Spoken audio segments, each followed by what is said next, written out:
Alright, so today we are going to have a discussion on the June 2025 paper, the chemistry paper of the O-level Zimsec exam board. So here we don't mainly focus on framing papers, but we want to broaden our foundation in understanding the fundamental principles in chemistry, so that you can be able to answer the structured and the multiple choice, and also for the practical paper.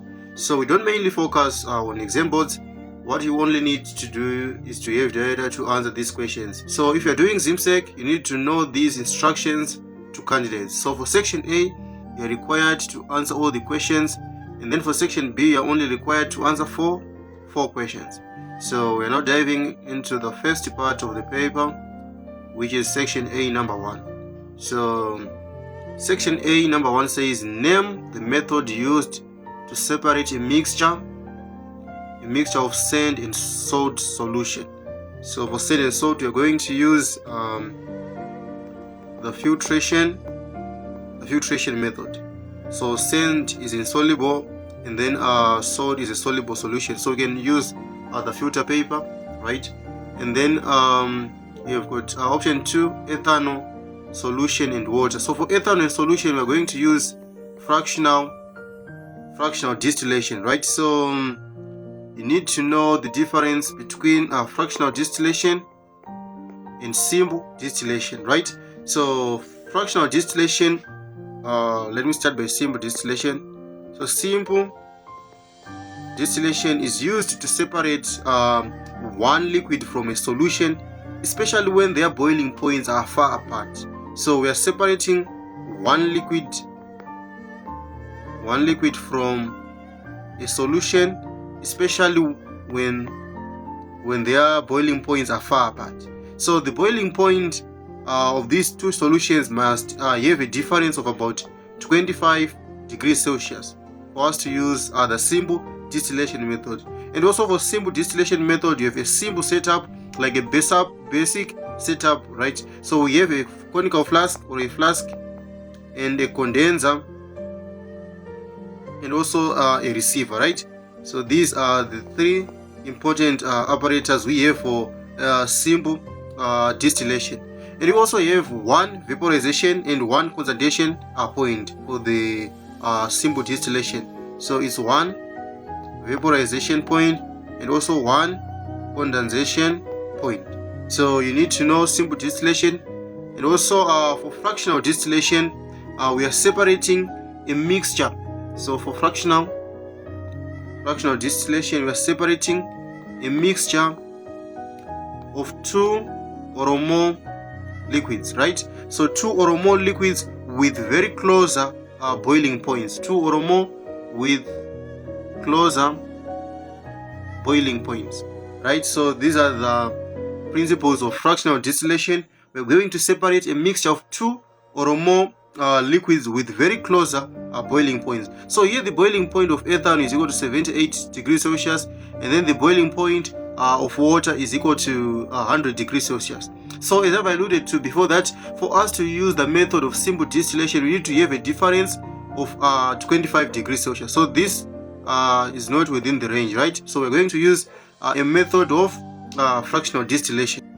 So fractional distillation, we're going to use it in the distillation of crude oil. In the distillation of crude oil, to have petrol and diesel, right? To have petrol and diesel, right? So this is the example of fractional distillation.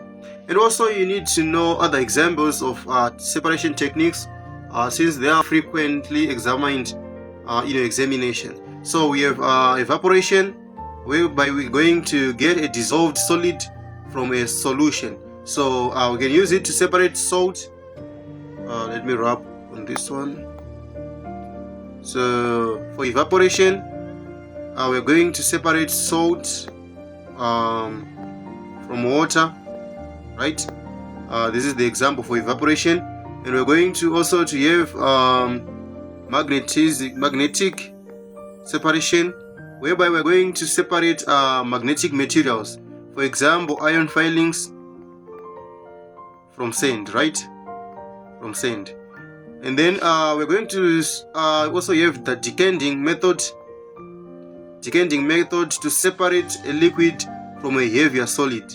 So for example, we have oil from water after settling, right? Or from water after settling. And we also have chromatography, right?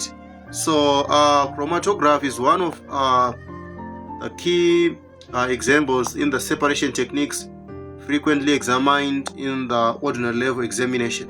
So chromatography is defined as a method used to separate and to identify components in a mixture, especially colored substance like the inks and the plant pigment, right? So for chromatography is a method used to separate and to identify components in a mixture, especially colored substance, dyes, the inks, especially colored substance, inks, dyes, and plant pigments, right? So the basic principle in chromatography is that a different substance in a mixture moves at a different speed through a medium. So this is due to the difference in their solubility and their attraction to the mobile phase, what we call the medium, right? So the difference in the solubility,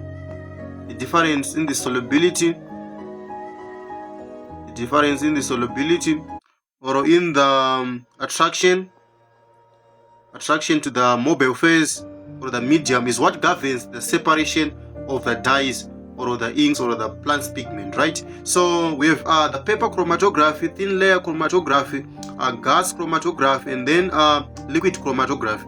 So we have a video on that fully explaining the different type of chromatography. So we have retention factor values and other examples explaining paper chromatography and other types of separation techniques, right? So I think we are done with separation techniques. So you need to go and check on that video on our playlist so that you can understand fully the principles of separation techniques, right? So we are now moving on to the next part, number B. So number B says table 1.1 is an incomplete table showing two ions and their subatomic particles. So we have a video on subatomic particles fully describing the deflection in the electric field, the deflection in the magnetic field. So you need to check on that one since it is one of the frequently examined questions. So let me highlight for you the magnetic deflection in the electric field. So this is the electron here, and then this one is the proton here, and then you've got the neutrons which remain undeflected since they have no charge. So the protons are deflected to the negative terminal since they are positively charged, unlike charges attract. And then electrons are deflected to the positive terminal since they are negatively charged, unlike charges attract. So what you should take note of is that electrons are first to be deflected here, and then protons are deflected here. Why is that? So electrons are deflected first because they are lighter in mass with a mass of 1/1840 units, and then protons are deflected lastly because they are heavier with a mass of 1 unit, and then neutrons, they remain undeflected because they have no charge. And then also in the magnetic field, we deflect electrons to the opposite side of that of protons. So if we deflect electrons here, we are going to deflect protons here. And also you need to take note that electrons are deflected first. So here we deflect first the electrons, so meaning to say we are going to deflect protons here, and then neutrons remain undeflected because they don't have the magnetic field, right? The magnetic spin, right? So this is what you should know for the deflection, and also to know the location that protons and neutrons are arranged in the nucleus, and they make up what you call the nucleon number, the mass number, and that electrons are distributed in the shells or in the orbits, orbital defined as the region in space where we have got the highest probability of finding an energy carrying electron, right?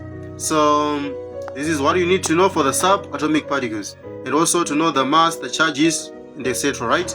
So we're now back to the question. So here we don't stick to the question as I've alluded to before. So we try to understand any principles within the radius of the question, so that you can fully understand the concept, right? So here we've got the nitride ion, right? Nitrogen. So nitrogen is on number 7 of the periodic table.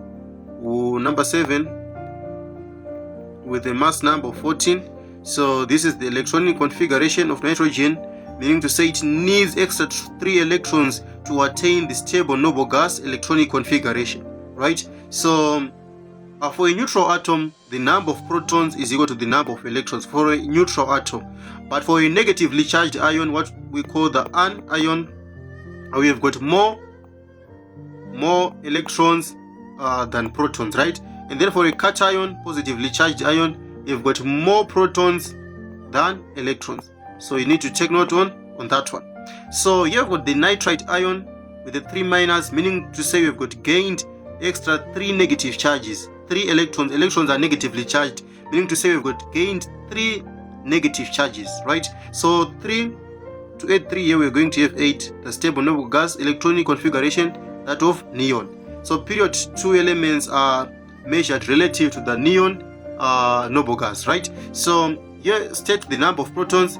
So the number of protons still remains the same. We've got 7 protons. And then the number of electrons, we've got extra 3 electrons, meaning to say we've got 3 plus 7 to give us 10. And then we go on to nitrogen. So hydrogen, we've got 1, right? So 1 proton, 1 electron, right? It doesn't have any neutron. So the electronic configuration is equal to 1. And then we've got a plus charge here, meaning to say we've got lost the negative charge. So we have lost the electron, so we have got 0 electron here, and then the 1 proton which remains in the nucleus of the atom. So this is what you need to do when filling this table, right? And then we're going on to the number C, which says draw the dot and cross diagram to show the bonding in ammonia. So what you need to do is to first write the chemical formula of ammonia.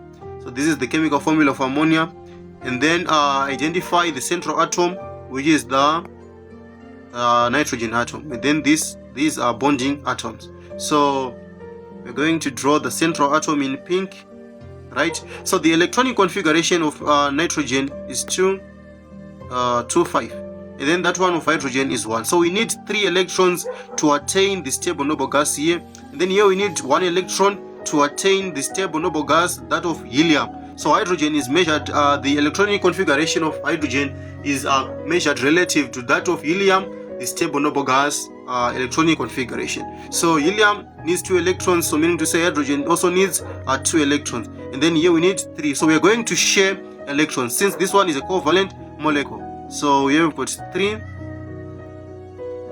hydrogens here.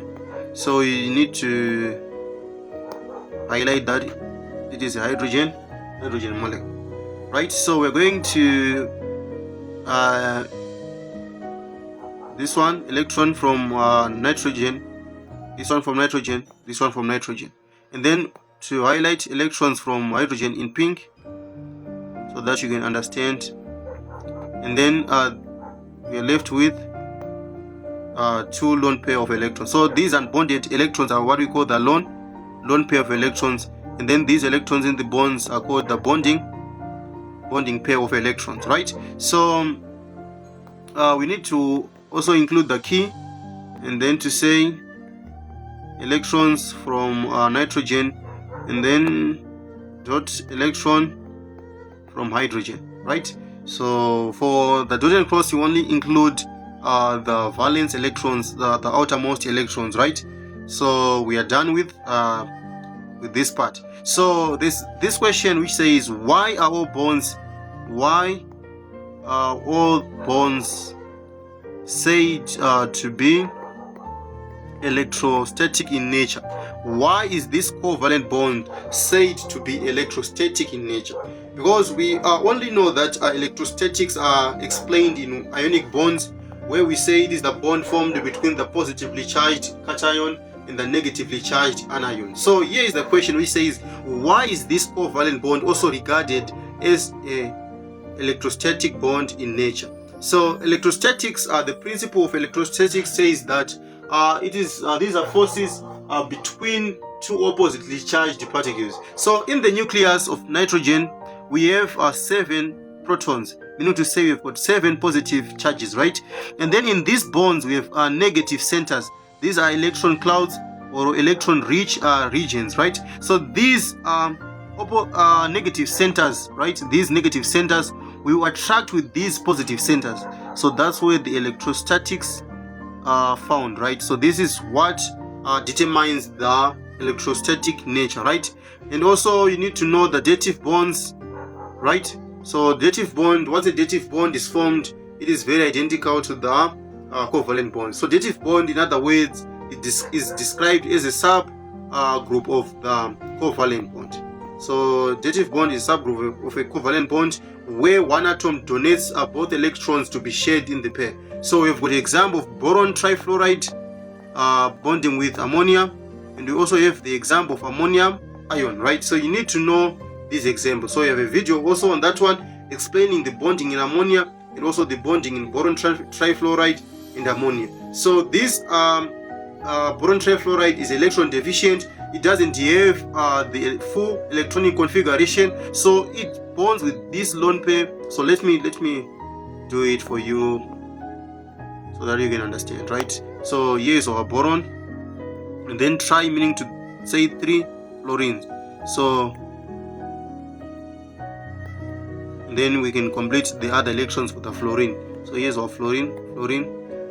So I'm only including the bonding pairs. So you can see that for boron we've got 6 electrons in the valence shell. So boron is in group 3, meaning to say we've got 3 electrons in the outermost shell. So here we've got 2, 4, 6. So it doesn't complete the stable noble gas electronic configuration, meaning to say we are going to have this type of bond here, whereby the nitrogen atom will share this lone pair of electron to boron, right? So this is what happens. So to show that there is a dative bond, we use this arrow sign. So you have our ammonia here.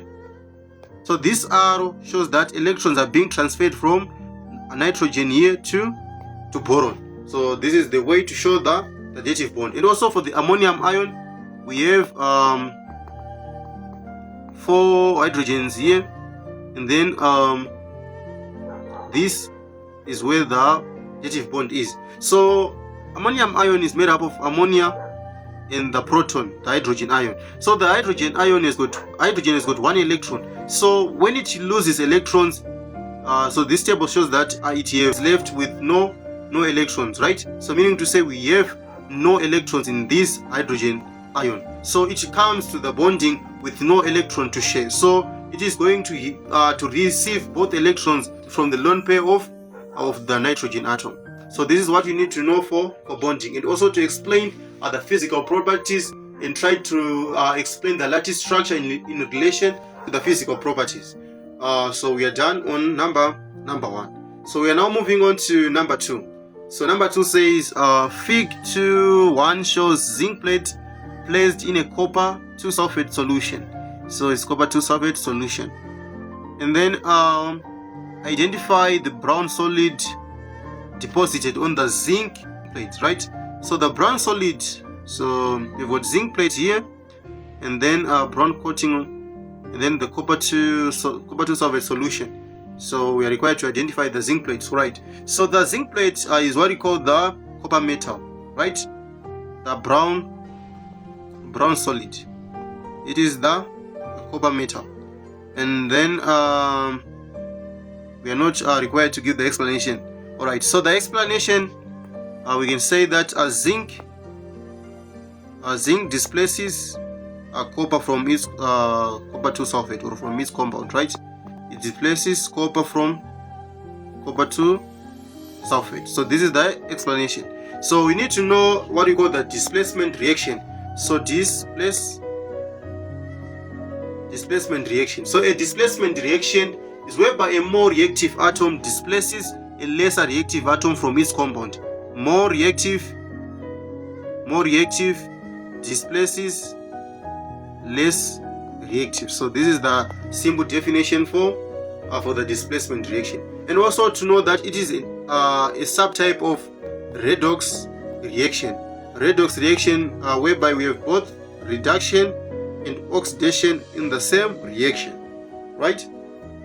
So we're going to go on to number 2. So write a balanced chemical equation to show the reaction which takes place. All right. So we have zinc plus copper 2 sulfate to have. So why do we say? Because from the question we are not told that it is copper 2 or copper 1. Why do we say it is copper 2? So copper 2 is the stable oxidation state of copper, and then copper 1 is lessly stable, right? So copper 1, so you can also be given the color. So copper 1 is a brick red in color, and then copper 2, it is blue in color, right? This one is blue, and then this one is brick red. So you can confirm from the reducing sugar test. So the reducing sugar test from biology, this is the confirmatory test for the positivity of reducing sugars. Brick red, which is copper 2 being reduced to copper 1, right? So we can go on to write the equation. Zinc sulfate plus copper. Zinc displaces copper from this compound. So as I've said that it is a redox reaction. Zinc, the oxidation state of zinc here is 0, and then the oxidation state of zinc here is 2, and then here the oxidation state of copper is plus 2, and then here is 0. So copper is being reduced, so its reduction is defined as the decrement in the oxidation state, and then here zinc is oxidized, since oxidation is defined as the increment in the oxidation state. So for copper we have reduction, and then for zinc we have oxidation, right? So this is the equation, and then to balance, here you've got one zinc, here one zinc, one copper, one sulfur, for oxygen. So the equation is balanced. And then state the type of reaction which occurs when zinc is converted to zinc ions. So this is oxidation, right? It is what we call oxidation. The increment in the oxidation state, the gaining of oxygen, the loss of hydrogen, the loss of electrons. So we are done on that part. And then we are now moving on to number B. So number B says Fig 2.2 represents a method used to test for a gas produced when calcium carbonate is heated. So here is the reaction scheme. So we've got heat, here calcium carbonate, and then the glass tube, and then the test tube, and then lime water. So you need to know the formulas. So this is one is calcium carbonate, and then for lime water we've got calcium hydroxide. So calcium oxide is what we call the quick lime, right? It is the quick lime. And then we have what we call slagged lime, and then we have got what we call the lime water. So these are three different forms of the basic nature of calcium oxides, right? So this is what we call the lime water, right? So the difference between slagged lime and lime water is that slagged lime is insoluble white paste, right? It is insoluble white paste, and then this one is a clear solution. So this one is soluble, and then this one is insoluble. So you need to take note on that, and also to know the functions of these compounds, right? So this is what you need to know. Describe what happens when calcium carbonate is heated. So calcium carbonate, when heated, decomposes to calcium oxide and carbon dioxide. So this is the general equation for the decomposition of carbonates of the divalent form, the group 2 metals, right? So it's calcium, so M, to represent the metal, to give metal oxide plus carbon dioxide. And then for the nitrates, so we've got calcium nitrate. So the nitrates of the group 2 elements, or the divalent ions, we form the metal oxide plus nitrogen dioxide plus oxygen. So this is the general equation for these decomposition reactions, right? So you need to know this equation by heart. And then the question says, describe what happens. Describe what happens. So the description, we can say calcium carbonate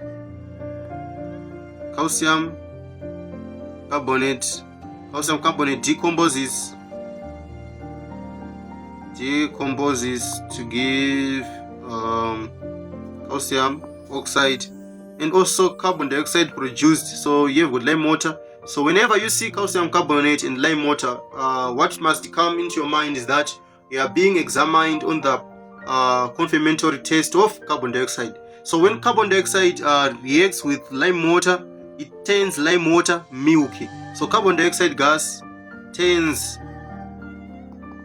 lime water milky, right? So this is the general confirmatory test of carbon dioxide.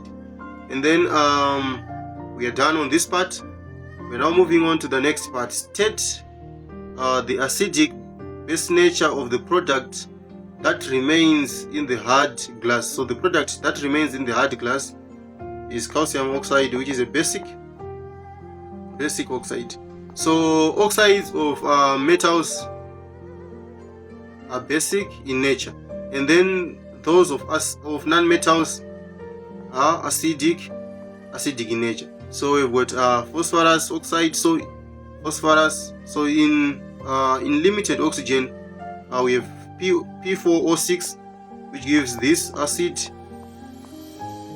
phosphonic acid, and then in abundant oxygen, P4O10 to give phosphoric acid, right? And then for sulfur dioxide, we have sulfurous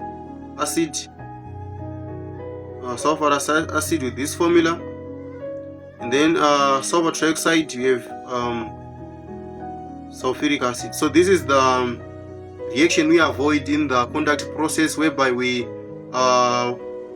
react sulfur dioxide to already formed concentrated sulfuric acid to form oleum with this formula. So you need to also check on our video for the industrial processes.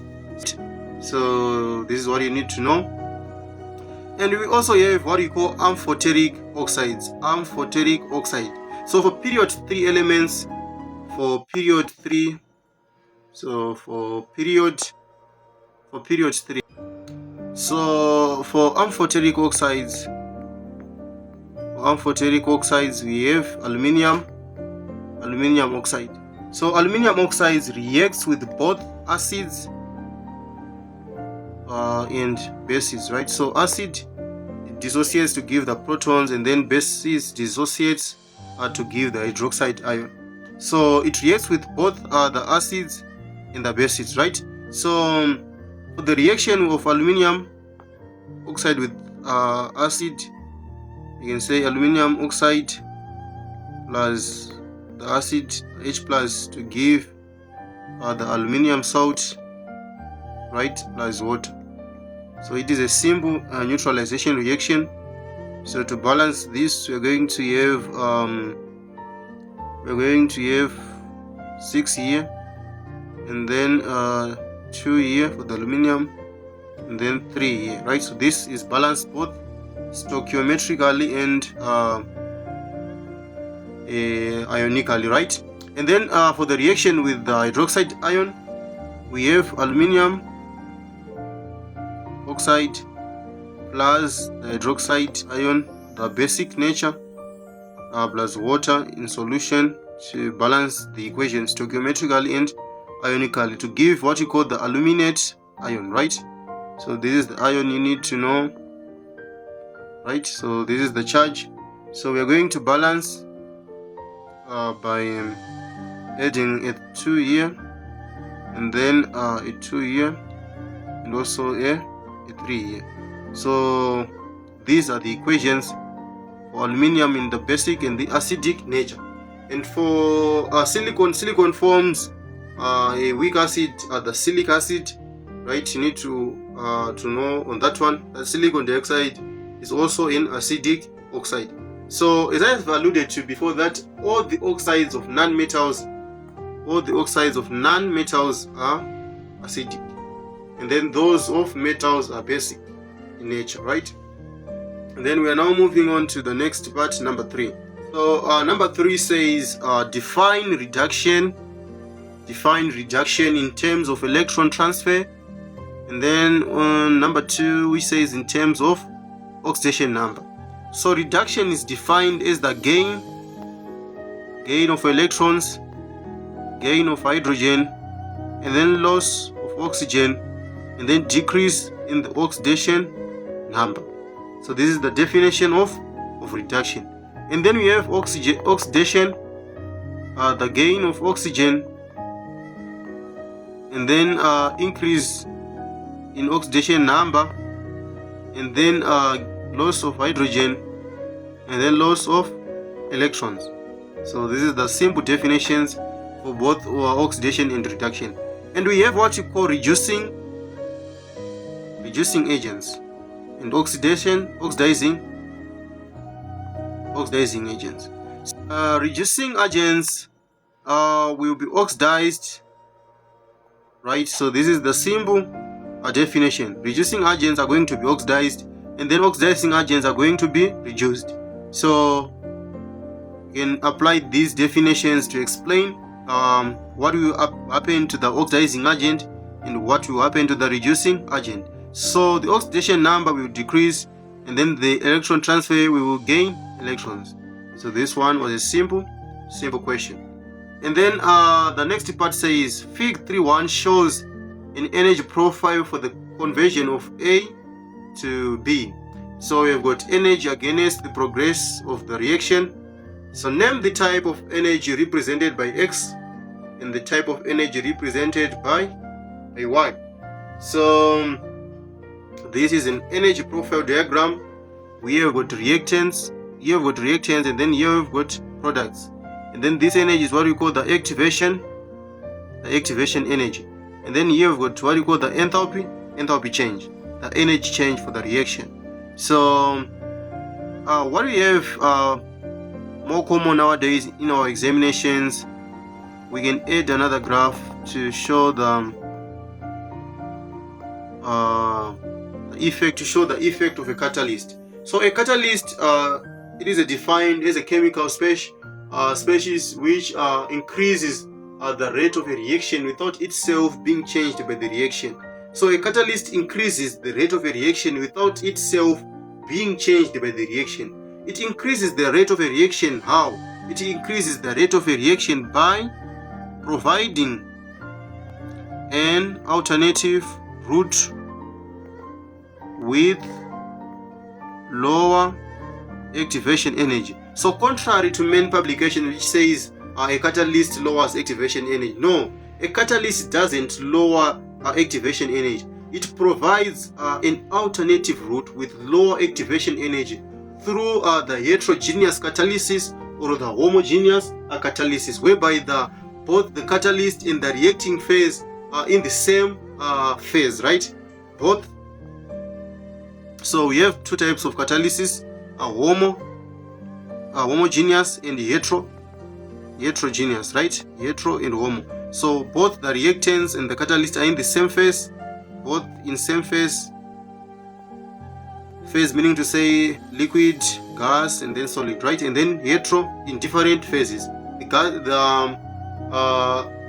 reactants can be gas, and the catalyst can be in solid phase. For example, in the upper process, whereby you have got hydrogen and nitrogen in the gaseous phase, and then the catalyst, ion the catalyst in the solid phase, right? So for a catalyzed reaction, it has a lower activation energy, meaning to say this one will be our catalyzed reaction, and then this one is the reaction without the catalyst, right?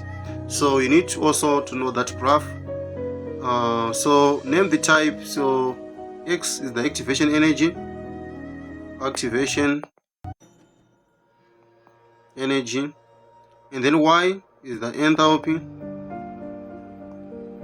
change, right? And then state with reason whether the reaction is an endothermic or an exothermic reaction. State with reason whether this reaction is an endothermic or an exothermic reaction. So whenever the energy content of the products is lower than that one of the reactant, it simply means that some of the energy is being lost to the environment, meaning to say it is an exothermic, right? So if we are to have a reaction in energy profile of this phase with reactants here and then products here, these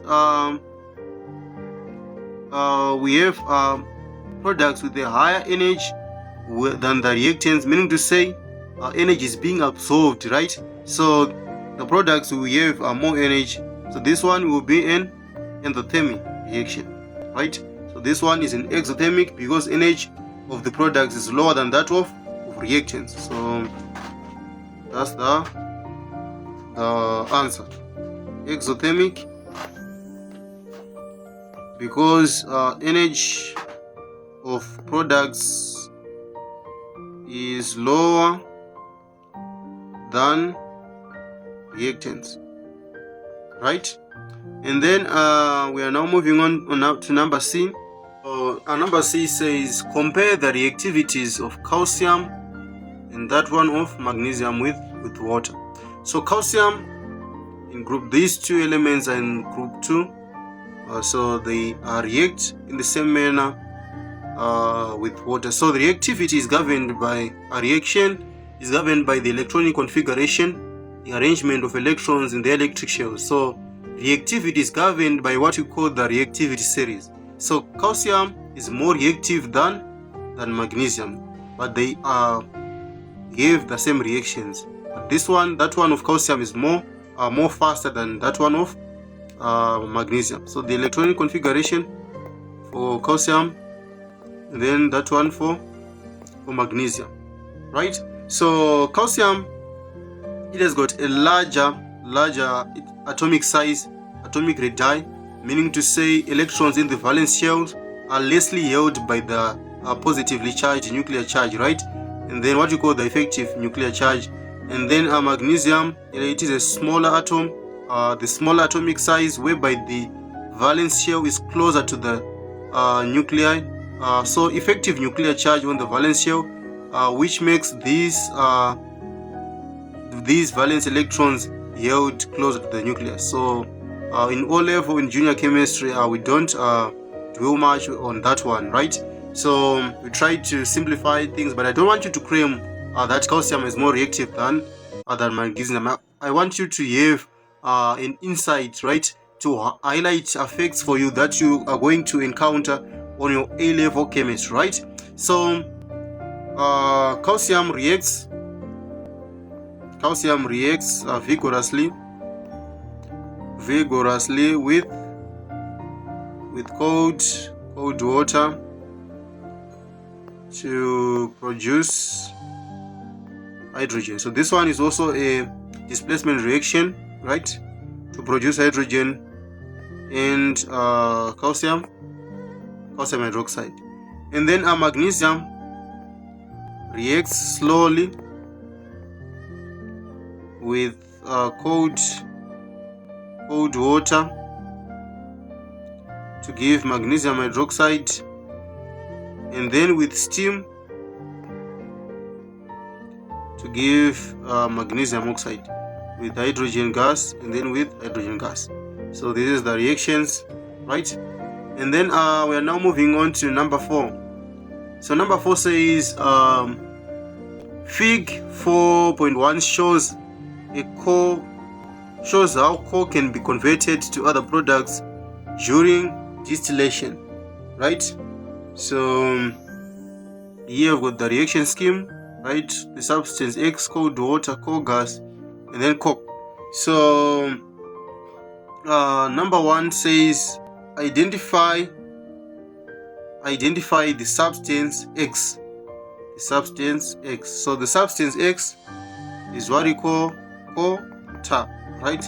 So this is the substance X. And then state the role of cold water. State the role of cold water. So the role of cold water is to condense. It condenses coal, gas, vapor into liquid, right? So this is the function of cold water. And then we move on to part 3, right? Explain the industrial importance of the process in the value addition and the benefication of core, right? So for the value industrial purposes, it adds value by producing fuel, right? Producing fuel or coke, right? We also produce coal gas by heating, and also chemicals. We have ammonia, which we can use as fertilizers, right? Ammonia used as fertilizers. So this is the answer, right? And then we now move on to number B. Fig 4.2 shows the structural formula for the compound A and compound B. So this one is a primary alcohol, and then compound A, we have this functional group, what you call the carboxylic acid functional group. And then name the compound. So this compound you've got 1, 2, 3. So meaning to say it is a propanol, right? And then compound B, we've got 2 carbon atoms. So this is the ethanoic acid, right? And then we now move on to this part. So, we are told that A and B reacts to give compound C, is shown in the Fig 4.3. So here's the compound C. So this one is what you call esterification. So you need to take note of this linkage. So this is wrong, because the carbon atoms in the ground state, carbon must form 4 bonds using the sp3 hybridized orbitals, right? So here you've got 1 bond, 2, 3, 4, and 5. So carbon cannot expand its octet since it doesn't have accessible d orbitals for the expansion of the octet, right? So this is wrong. The correct ester linkage must be written in this form, right? So you need to correct on that one. Is a typo. So the question says describe the chemical test that can be used to distinguish between B and C, right? B is acidic in nature, and then C is what we call the ester, esterification, the reaction between an alcohol and a base in the presence of concentrated sulfuric acid is what we call the esterification reaction. So to distinguish between B and C, what we do is we are going to add sodium carbonate, right, to the solution. So sodium carbonate in B, the acidic environment, it produces effervescence of carbon dioxide, right? Effervescence of carbon dioxide. And then for C, no reaction, right? For C, no reaction. So this is the answer, right? And then we now move on to number 5. Define the term amphoteric. So we have done this one in our previous questions, right? So amphoteric, these are substances or chemical substances which can react with both acid and base, e.g. aluminium oxide, right? And then 2 oxides, XO3 and then MO. This one is not clear. MO react with water to, according to these equations, MO in the solid phase plus water gives M2 plus the 2 hydroxide ion, and then in XO3 plus H2O, it gives H plus, and then XSO42 minus. Identify the base or the acid nature of MO, right? So MO, it is a basic in nature. Why? Because it forms the hydroxide ions. Basic, it is a basic in nature. Basic oxide, it forms hydroxide ions, right? And then the XO3, it is acidic oxides because it produces the protons, the H plus, right? Form the protons, the H plus, right? And then we have another fig for terylene, polymerization, right? So this is condensation, polymerization. So fig 5.1 shows a section of terylene. So this is the repeat unit, right? So state the type of polymerization. So this is condensation, where there is elimination of loss of water, right? And then name the type of the linkage. So this is the ester linkage. So we have the amide linkage in the nylon, and then the ester linkage in terylene, right? So you should always remember that ester linkage. And then draw the structure of the monomer of terylene. Draw the structure of the monomer of terylene. So we can now go back to this this polymerite, the repeat unit. So it's C, and then we have this, right? And then the other repeat unit we are going to shade, and then it's OH, right? And then it's OH, and we are done. So what you need to do is to correctly draw according to the given polymer. So here it is shaded, and we are going to shade here also, and then here is unshaded, and then we don't need to shade there, right? So we are done. And then state one use of terylene. So terylene can be used in making fabrics, e.g. clothes, right? And then we are done with section A. So we are now moving on to section B.